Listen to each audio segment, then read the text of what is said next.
नमस्कार दर्शकों, मैं तेजेंद्र सिंह महाराष्ट्र तक टीवी न्यूज से आपसे मुखातिब हूँ। आज का विषय बेहद अहम है, बहुत महत्वपूर्ण है। आज हम बात करेंगे विराज इंटरनेशनल स्कूल की। विराज इंटरनेशनल स्कूल ये विराज प्रोफाइल ग्रुप्स के द्वारा चलाया जाता है। बहुत ही प्रामाणिक स्कूल है और इसकी ख्याति जगह जगह है। कॉर्पोरेट स्ट्रक्चर है स्कूल का, जिसमें एक से एक बेहतर फैकल्टीज हैं। घुड़सवारी, बाकी खेल कूद के साधन और स्विमिंग पूल और बेहद नायाब तरीके के एक्सपेरिमेंट्स के लिए लैब्स, थिएटर्स, सारी सुविधाएं इस स्कूल में प्रोवाइड की गई हैं। स्कूल प्रशासन काफी जिम्मेदार दिखाई दिया। अब हमारे सामने एक विषय, बड़ा अहम विषय सामने आया।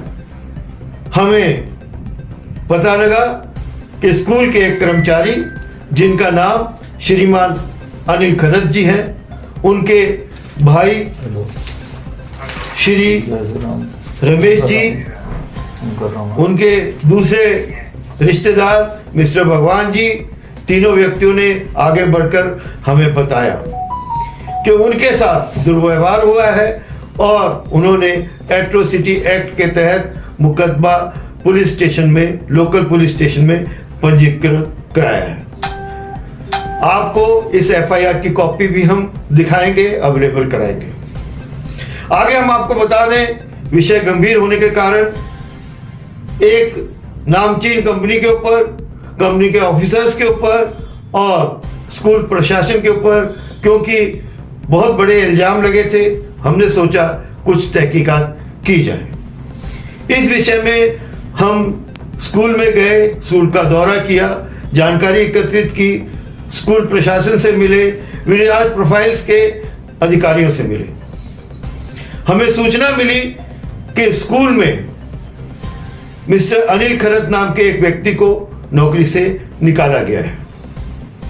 क्योंकि उन्हें नौकरी से निकाला गया है तो उन्होंने दुर्भावनावश स्कूल को कटघरे में डाला, स्कूल प्रशासन के खिलाफ इल्जाम लगाए। अब यह कह पाना काफी मुश्किल है कि स्कूल प्रशासन सही है या मिस्टर खरत, अनिल खरत जी का कहना सही है। हालांकि पिछले कुछ समय से हमने देखा जगह जगह ऐसे मामले सामने आए जब एट्रोसिटी के इल्जाम बेबुनियाद निकले। महाराष्ट्र में मुंबई जैसे शहर में, पालघर जो मुंबई में ही आता है, एक डेवलप्ड सिटी है। ऐसे डेवलप्ड वातावरण में यह पता लगाना ही मुश्किल हो जाता है कि कौन किस कास्ट से आता है, किसके सरनेम के साथ क्या जुड़ा है। ऐसी स्थिति में माहौल इस प्रकार का नहीं है कि कोई किसी कास्ट के बेसिस पे डिस्क्रिमिनेशन कर पाए। इन हालातों में किस प्रकार से स्कूल प्रिंसिपल ने या उनके साथी अधिकारियों ने एक एम्प्लॉय को प्रताड़ित किया होगा, कह पाना थोड़ा मुझे मुश्किल लगता है। अब आते हैं हम इल्जाम के ऊपर। इल्जाम जिस समय लगाए गए वो समय था जब कर्मचारी को नौकरी से हटाया गया।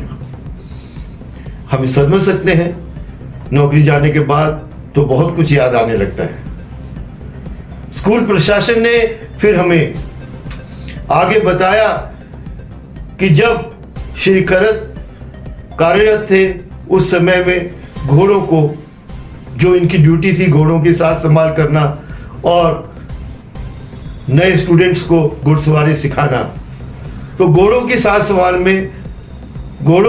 संभाल में श्री अनिल खरत के समय करीब 1,40,000 का खर्च आता था।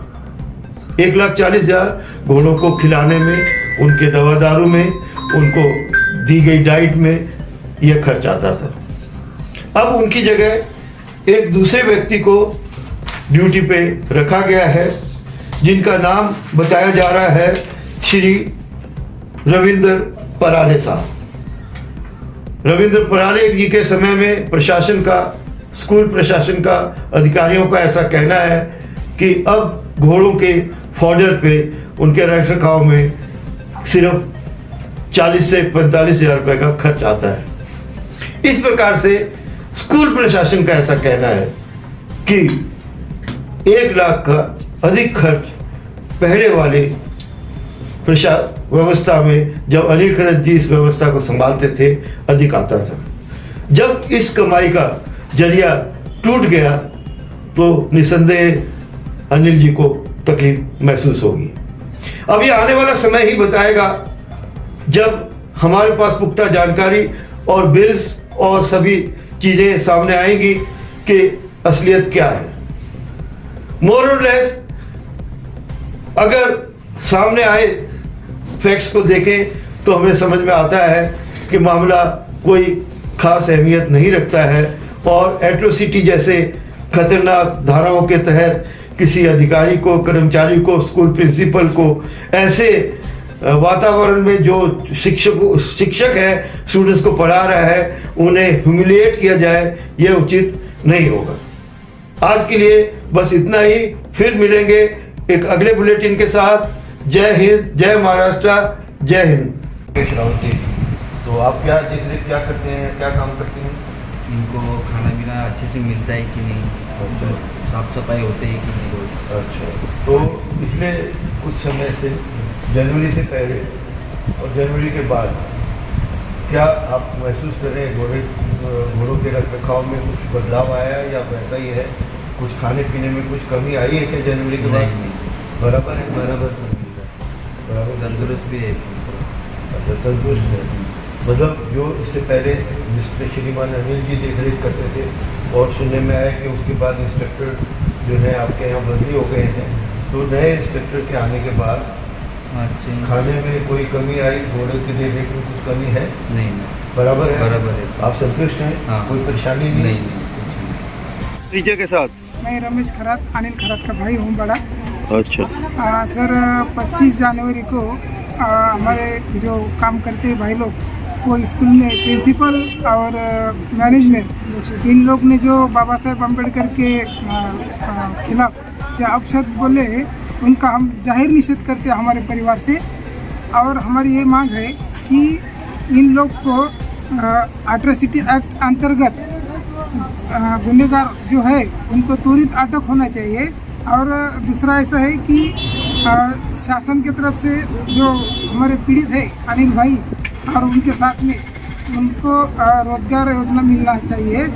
उसके बाद में हम तीसरा हमारा ये है कि इस प्रकरण में जो अधिकारी है, इन लोग इसका कुछ भी तपास नहीं करते और इनसे हमको अपेक्षा है नहीं है कि ये हमारे को न्याय देंगे, तो इनके थ्रू हमको तपास नहीं करने का, दूसरा अधिकारी दे के हमारा तपास चालू करना चाहिए। और उसके बाद में पांचवा, हम सदर गुनाह जो एट्रोसिटी एक्ट का अंतर है उसका कलम उसमें समाविष्ट करना चाहिए इन लोग ने, ये हमारी मांगनी है। और इनको जो कुछ रोजगार हमी का कुछ है वो देना चाहिए, बस इतना हमारा बोलने का मकसद है। हाँ अनिल जी, आप अनिल परब हैं, आप सहमत हैं? आप हाँ, अनिल खरत जी, आप सहमत हैं इनसे? यही आपकी शिकायत है? ठीक है। अभी प्रशासन का, स्कूल प्रशासन का ये कहना है कि क्योंकि आपको नौकरी से हटा दिया गया है तो आप झूठे मनगढ़ंत आरोप लगा रहे हैं। इस विषय में आप क्या कहना चाहेंगे? सर ये लोग है ना, गाड़ी के ऊपर जो मैं जय भीम संविधान लिखा है ना, तो ये लोग मुझे बोले हैं कि ये जय भीम संविधान ये गाड़ी के ऊपर नहीं रखना है, और तुझे फिर अगर ऐसा रखना है तो तुझे ड्यूटी नहीं करना पड़ेगा। और बाबा साहब, अच्छा, मतलब आपका ये कहना है कि आपको ड्यूटी से इसलिए हटाया गया कि आप नीची जाति के हैं और आप उस बात को छुपाना नहीं चाहते हैं। और जय भीम जो संविधान गाड़ी के ऊपर लिखा है, तो प्रिंसिपल का मतलब है अगर ये ऐसा नाम लिख के रखेगा तो ये गाड़ी है ना यहाँ पे नहीं रहेगा। तो मैं उनको यही बोला था कि सर ऐसा क्या लिखा है ये गाड़ी के ऊपर, मैं ऐसा कुछ गलत तो नहीं लिखा है। तो गाड़ी का क्या विषय हुआ? आप तो घोड़ा सिखाते हैं। हाँ, गाड़ी के ऊपर मतलब जय भीम जो संविधान का ही लगाया ना। गाड़ी कौन सी? आपकी गाड़ी? हाँ, मेरी खुद की पर्सनल गाड़ी है। पर्सनल कार है? हाँ, इको। इको गाड़ी। हाँ, तो तो उसके इको ऊपर- गाड़ी आप क्या काम? वो अपने खुद के लिए आने जाने के लिए, मतलब फैमिली के लिए, परिवार के लिए अच्छा आने जाने के लिए रखा था। तो उसके ऊपर जातिवाद किया इन लोगों ने, और बाबा साहब का जो मैंने जय भीम जय संविधान लिखा है और बाबा साहब का जो फोटो है उसको बोलते हैं अरे चेहरे चमारों का फोटो लगा के रखा है गाड़ी के ऊपर, ढेर हो, नीच जात के हो तुम, हाँ? और इनको हटाओ ऐसे गंदगी की, ये नहीं चाहिए। और ऐसा ये इतना बड़ा इंटरनेशनल नेशनल स्कूल है और इसके ऊपर ये गाड़ी ऐसी यहाँ पे जय भीम जय संविधान दिए, क्या तेरे घर का है क्या, ऐसा बोल के, और बाप की प्रॉपर्टी है क्या तुम्हारा, ऐसा बोल के हम लोगों के साथ इन लोगों को मारा, चापट बुक्की ऐसा मार दिया।